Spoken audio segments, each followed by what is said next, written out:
அனைவருக்கும் இனிய இரவு வணக்கம். எல்லோரும் எப்படி இருக்கீங்க? நல்லா இருக்கீங்களா?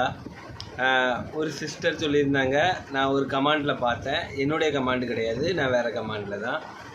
நல்ல வேலை செய்கிற பையனுக்கு வந்து பொண்ணை கொடுங்க அப்படின்னு போட்டிருந்தாங்க. ஓகே, நீங்கள் சொல்லலாம் வாஸ்தவம் தான், ஆனால் இல்லைன்னு சொல்லலை. வேலை செய்கிற பையனுக்கு பொண்ணை கொடுத்து நாங்கள் வச்சு வாழுவோம்.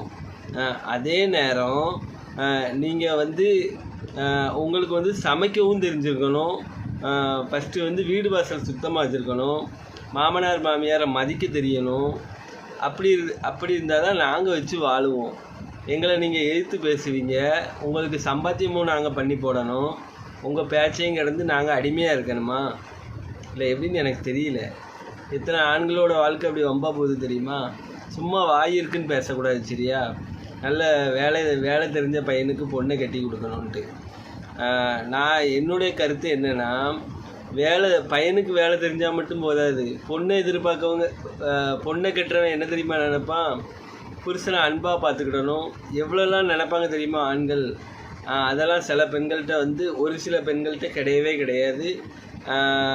சண்டை சச்சரவாகி நிறைய வாழ்க்கையில் பிரிஞ்சு எவ்வளோ பேர் வந்து டைவர்ஸ் ஆகி எவ்வளோ வாழ்க்கையில் எவ்வளோ குடும்பத்தில் நாம் பார்த்துருப்போம்.